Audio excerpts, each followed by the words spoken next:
Shalom, this is Levi Shore. Welcome back to Sweet Good Torah. We are with Rabbi Mordecai Darvish. We're doing something very exciting to do. Today, we're learning about Mashiach and all the signs of when Mashiach's going to come. And we're going to learn right from the Talmud of Sanhedrin and see what Chazal says about what signs we should be looking out for when Mashiach comes. Let's bring up the Gemara here and we'll see what we got. Okay, let's see if we can bring that up. Here we go. So let's just jump right in, and then we'll comment on it. So, Amar le Rav Nachman the Rebbe Yitzhak. So Rav Nachman, he asks a question to Rebbe Yitzhak. He says, "Mi shemilecha eimat asi bar Nafli?" Like, have you heard? Do you know when bar Nafli is going to come? So Amar le, he says back to him. He says, "Man bar Nafli? Who's bar Nafli?" So Amar le, he says, Mashiach. It's Mashiach. It's the Messiah. That's Bar Nafli. So Mashiach Bar Nafli? Karisle? I mean, where are you getting this, that Mashiach's called Bar Nafli? What does that mean? The son of my fallen one? Why is Mashiach called that? He says, Amar le, Ein Diksiv. He says, it's written in the Torah. He says, in the Nevuah, in the prophecy of Amos, in chapter 9, and it's Pasuk, Yud Aleph, Pasuk 11, verse 11, it says, Bayomahu Akim es Sukas David Hanofeles, and I will raise up the sukkah of David, the fallen one, my fallen one. The David that's fallen, the kingship of David is fallen, and Hashem's going to raise it back up. Oh, you want to jump right in here? What do you got to say about the coming Mashiach?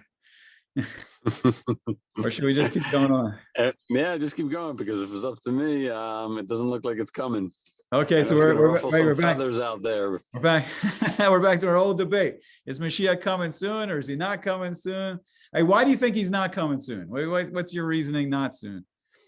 Well, as we'll see in the coming lines, to me, this doesn't seem like to match up with what's happening in the world at large, and that's just it. Like. You know, there's bad things that are happening for sure, and the world is going and spiraling down into chaos. But I don't think people have given up despair just yet. Okay, interesting. So we'll have to go weiter. We'll go weiter in the Gemara, and we'll see, what Chazal says, and we'll try to analyze with what's going on around the world where we think we're at. Okay, so the Gemara continues. It says, Marle, he says, so Hachi Amar Rebbe Yochanan.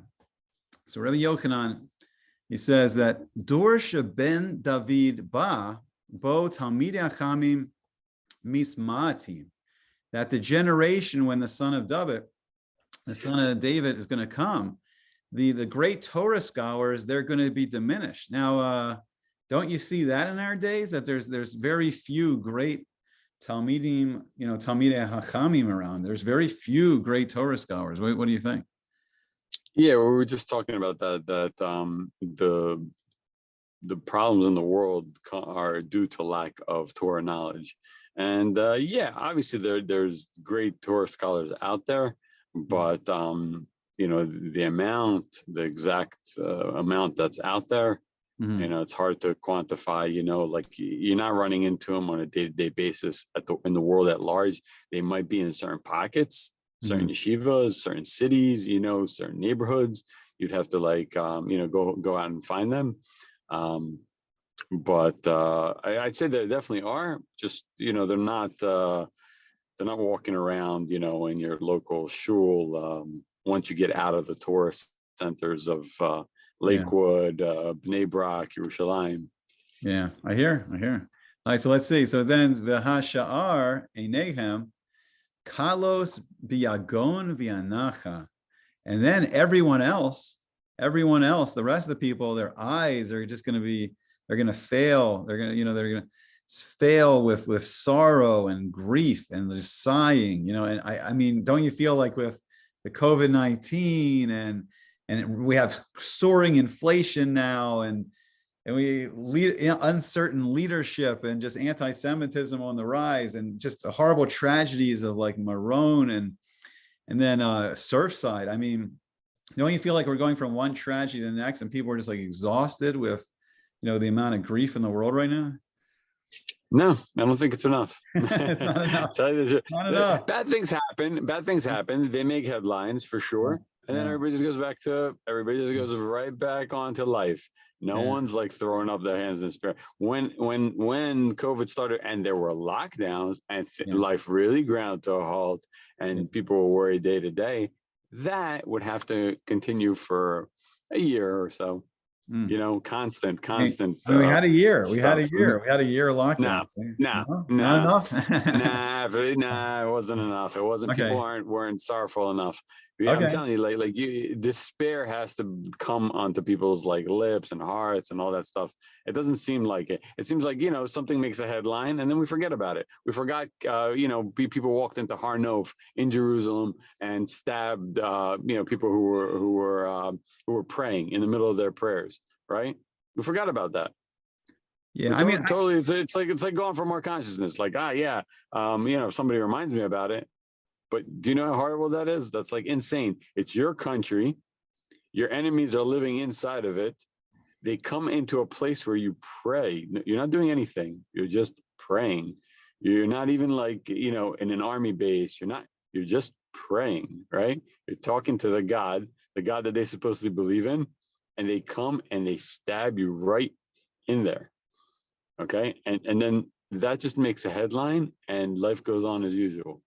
mm. That's not sorrow's increase until like one gazette or like one decree is harsher than the next one. There's no harsh decrees. There are absolutely no decrees happening. It looked like for a second that there might be a decree. There might be stuff that they're planning to do, putting people in detention centers, FEMA camps, all that stuff. It looked like that for a minute, but it looks like life is just going back to schedule, I think. I don't know. Here's my perspective. I've had 11 years of chronic fatigue syndrome, of chronic illness. There's just so much tension in family situations and even in yeshiva. And I personally, I'm done. I'm ready. Goalless, I've had enough. Like, I want to be done. But I hear what you're saying. I hear that like we're going through these horrible things, but then it's over and then people pop right back up. But people are buying houses bigger than ever before with money that's more than ever before. Look at the cars around you, buying brand new cars, okay? Eating like there's no tomorrow. Their waistlines are expanding. Well, we're about to go into the 7 years soon and we'll see famine, which is really scary, but okay. All right. I hear what you're saying. I personally believe like we're getting close, we're in the pipeline, and all these things are having an accumulative effect on us. And maybe it's Hashem. It's like the eagle over the nest, slowly, gently rousing us from our sleep. And like, I agree with you, like what you're saying, we're deep asleep. And these horrible things, sometimes they don't make the effect that sometimes they should. But Hashem slowly beginning to wake us up, and then he gives us a little breathing room. But then if the contractions are getting stronger and stronger and there's less and less breathing room. So I don't know. So let's finish this one up. So then it just says, Visaros rabos, many troubles, like many tragedies, Vigazeros kashos, and mimis chadshos, ad shahari shona, pakuda, shnia, mimai harris lavo. Like we just tragedy after tragedy. Harsh decrees are introduced, and then before the first one's even over, the second one comes. And I think we're starting to see a little bit of this because, like, during COVID, we saw in New York, we saw De Blasio and Cuomo, like they were going crazy, publicly rebuking religious Jews for going to a levaya, for going to a funeral, and then praised like 30,000 protesters, liberal protesters. And we saw the hypocrisy and publicly, calling out the Jewish people for following, the Torah. I mean, we're starting to see a little bit of the blinders coming off. I mean, what do you think about some of that stuff? Not enough. Yeah, for sure. I mean, like they definitely did the hypocrisy thing, and America is definitely slowly descending into a liberal nightmare with people just like doing away with God. But I think it's not really America. It's a doing of California and New York, the two coasts. They have the microphone. They have the loudest stage and it makes it look like that's the rest of America. Really, America is people who believe in God and want to do the good thing, as as they interpret it the best. But when you say there's no authority, and the mayor is the authority, the governor is the authority, the president's the authority, that's when you slip down a slippery slope. And yeah, that's what I said. It looked like it for a while, but now they're pretty much back to normal with a few rules here and there, I think. I don't know. I mean, I grew up, not so religious. I grew up a staunch Democrat, very liberal here in Maryland. Did you grow up Democratic? Were you Democratic like way back when in the day? I mean, I just asked around. I'm like, what are you? What are you? What are you? And everybody's like Democratic. So I'm like, okay, I guess I'm Democratic. They're like, oh, they're for Israel. I'm like, oh yeah, I'm from Democratic. Sure, sure. But like not really knowing policy, not really knowing anything. And it's just like, it was like, and it seems like it is right now a popularity contest. I remember in high school, there was a class president and there were elections and all that stuff. And really it was just a popularity contest. That's pretty much how things seem right now. It is. Even the grown-up elections, it is kind of popular. But no, I mean, I grew up a diehard Democrat. JFK was the best, FDR. Very liberal here in Baltimore, and and slowly over the years, like that's I personally, I know there's a lot of Jewish people that are still very much connected to Democrats, but to me, it is bizarre. It is like a religion to me now when I look at it, and not a political party that I used to be, very proud to be a part of. It's just very strange to me, like the whole thing. I think they pulled the wool over everybody's eyes. They were really wolves in sheep clothing. Basically, like their whole thing is like laissez-faire. Let everybody do what they got to do. And Jews love that because for years they were persecuted in Europe, right? And they come here and it's like, oh yeah, do whatever you want. It's all good. Everything's fine. And Jews are like, oh wow, great! I can wear my Jewish star out. I can be a proud Jew. I can walk down the street. This feels good. This is right, right? And they painted the Republicans as people like in the middle of the country who'll burn you at the stake, crucify you, right? The Ku Klux Klan and all that stuff. And really, no. They had a deep agenda that was brewing, and that deep agenda was to get rid of God. And once they could get rid of God, you'll be the first one to know about it. No, I mean, it is strange to me. I mean, I see both sides. Like, there are some people that are just salesmen. It's just a popularity contest. I do see, I see some on both sides that are okay, and then maybe they are trying to do, but there does seem to be, like on the dollar bill, it's interesting because on one side it says, "In God we trust."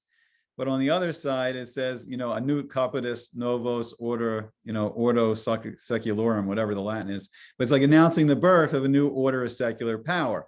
So it's very strange. So we got "In God we trust" over here, but the whole secular power, enlightenment, no God over here, all on the dollar bill, and it's all battling out. I don't know. We'll keep going back. We'll go back to Chazal.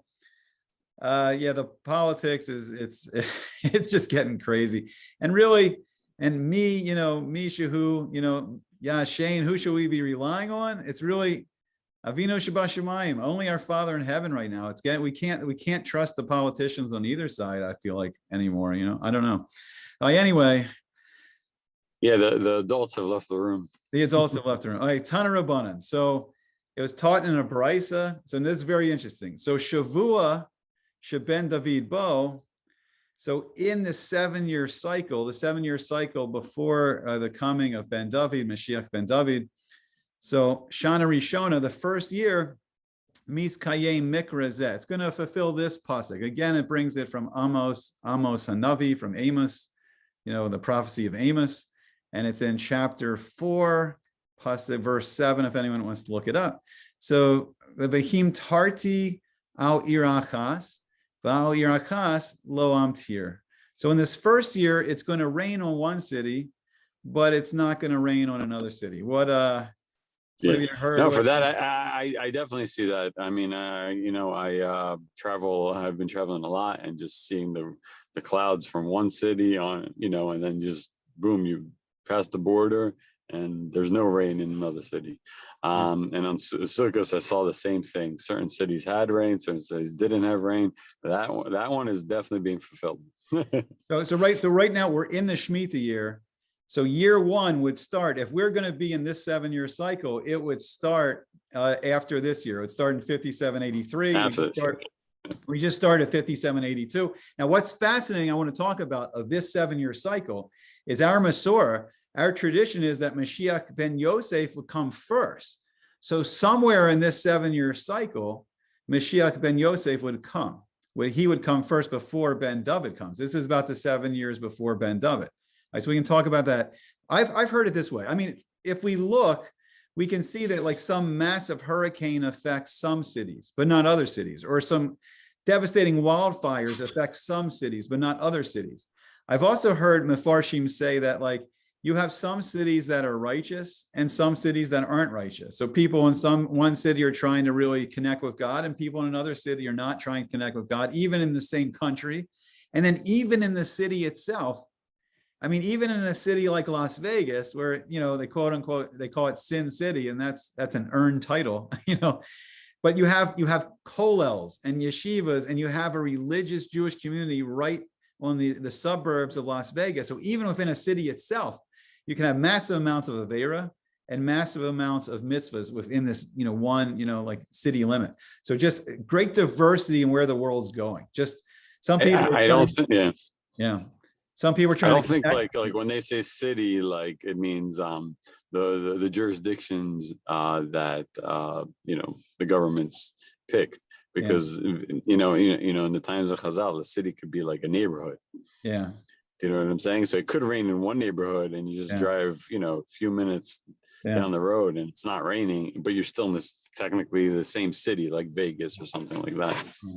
But we're seeing it. We see it happening starting with COVID. Like we see some places are getting hit very bad, and some places are not getting hit very bad. And you can go, okay, well, like high population centers, you can just look in the Teva. But if you want to be honest, like the big cities, that's where people, you know, the majority, you know, maybe much more atheists, not connecting as much with God. And you see rural areas, there is more of a sense of God and like trying to connect with God, but it's not a rule. It's not a hard and fast rule. Everyone, no matter where they live, you know, can do, you know, whatever they choose right now.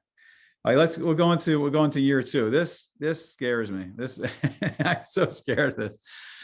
So Shania Chetze or Chitze Ra'av, you can correct me if I'm saying it wrong. I have no nakudos here. Wow. I love Sefaria. It's Baruch Hashem. Sefaria is so amazing, but I love my nakudos. I love my vowels. So Shania Chitze Ra'av, the arrows of famine. Mish Talchim, they're sent out. Right. They're sent out into the world. And I am terrified of famine. We're on the third day of B'Av. We after a big festival, we fast, or there's just maybe everyone used to fast on the Monday, the Thursday, and the Monday after one of the big chagim, the big festivals. But I feel like it's only the greatest among us now that take on these fasts. And famine scares me. Well, yeah, it's the basic survival need of everybody. And like I said, look at people's waistlines. They're just growing. The food is GMO. The food is processed. The food, they'll do anything to just keep us alive right now. And people are getting fatter. They're not dying of famine. We're not seeing pictures of like the Holocaust. You know, people, you can basically see their bones and skin and bones. That's not happening nowadays. We have an overabundance of food. Yeah, people are becoming sick because of food. And this is what I feel. I feel like the world is not appreciating the bracha, the blessing that's coming from Hashem, giving us abundance of food, making it so easy for us to have all this food, and that people can, that people have a tire food, they can overindulge. It's an easy life. And unfortunately, it reminds me of the Midrashim before the Mabul, before the flood, where they would plant a crop and it would grow for 40 years and everything was like so easy for them. And it scares me. It scares me that we're not appreciating, like how many people are making a bracha, a blessing on the food to thank Hashem for the food every time they eat. It's scary. It's scary how many Jewish people didn't grow up with making a bracha on food, and hopefully Bezrat Hashem, we're going to start doing teshuvah, but Hashem is blessing the world with such abundance. Now, that's not to say that there's not people, stricken with famine. And there has been areas of the world that are having a hard time, but in America, we have food. I mean, it talks about in the Gemara that Rabbeinu HaKodesh, Rebbe Yehuda Nasi, and Marcus Aurelius, Emperor Marcus Aurelius Antoninus, that they were wealthy men of their age. And it said, like, I think it was like their table was never lacking like radishes and cucumbers. I forgot the exact vegetables, but we never lack anything in America. We get food from all over the world. You can have watermelon all year, corn all year. It never matters with seasons anymore. It's an empire, the American empire. We have so much food, and it scares me that we're not appreciating it enough. Bezrat Hashem, we can wake up and appreciate it, and the Jews can, start making the brachas. And this is what Abraham Avinu did. This is what Abraham did. He taught the world to make blessings and thank Hashem for the food. And it scares me if we don't get the message. Oh my gosh, this famine. What do you think?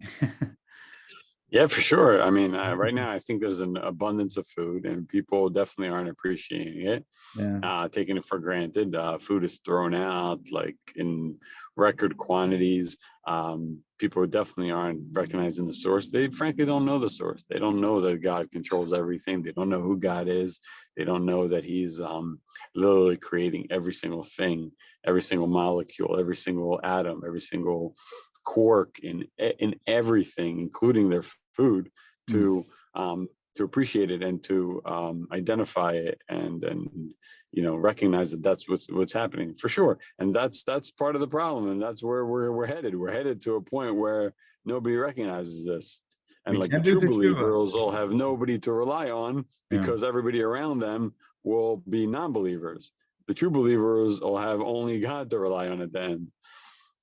All right, so the people around them are just like gonna, All right, we're gonna do the even scarier third year, and then I have a little kernel of hope here. So we go. So then it says Shalishi, it's the third year, Ra'av Gadol. Now it's a great famine. Oh my gosh, a whole year of famine. Now it's a great famine, and this is scary. Umesim anashim, v'nashim, v'taf chasidim, v'anshe maisa. The Torah mishtakachas milomdecha. Oh my God. It's like the third year of the famine is now a great famine, a second year of famine. Men die, women die, small little infants, young children die. Even the Hasidim, even the people going beyond the Siddiqim, they're doing mitzvahs to the ultimate degree. They die. The Anshe Maisa, the men of great midos and learning, they die.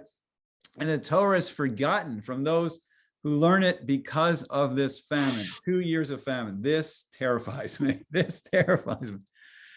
What do you think? Yeah, like I said, like this hasn't happened, right? Like this is not going. If this is the sequence, this definitely hasn't happened. Is it terrifying? Yeah, of course it's terrifying, because we think our lives are ours, and we're so much in control, and control is going to be stripped away. It's really going to be stripped away. And then what's worse is like people won't forget the Torah that they're learning. They're learning and then just forgetting. So, like our say just told us, if there's no food, you won't be able to learn. You won't be able to connect. You're scrounging to survive. Source. You're scrounging to survive. Yeah, it's kind of survive. Yeah. So that. This is one of the verses, or like one of the sequences that our sages gave us that makes me think, we're not even close to this. Right, but if we're right on the verge of the 7-year cycle, it starts coming out of Shemitah, so it would start next year, 5783, 2023. And 2023, by the way, is the most fascinating of years, because on the Hebrew calendar, that's when Abraham was 75, and we just learned everything in Parsha Lech Lecha that happened during that year. It's the year he left and went to Eretz Yisrael. It's the year of the famine. It's the year of the famine. We went down to Egypt. It's the year he came back. It's the year of the great war between the 4 kings and the 5 kings, and it ended outside Damascus in Syria, where all the world powers are gathered right now. And it was the year when Hashem made the covenant with Abraham, the Bris Bein of Asarim, year 2023, and we're close. We're close to it, and we're in the Shemitah right now. But here's my little kernel of hope. So if Mashiach ben Yosef comes, and why do I think, besides our Masorah that he's coming first, who was the one that Hashem set up in Mitzrayim in Egypt to take care of the famine? Who was the one that Hashem set up to gather food so the world would have food for the famine? It was Yosef. It was Joseph Hatzadik, Joseph the righteous one. So is it going to be that Mashiach ben Yosef is somehow going to hurry, maybe he only has a year, gather all the produce from Eretz Yisrael after the Shemitah year and gather it up as best he can? And then who's the only place in the world that will have food? Eretz Yisrael. Only Eretz Yisrael will have food.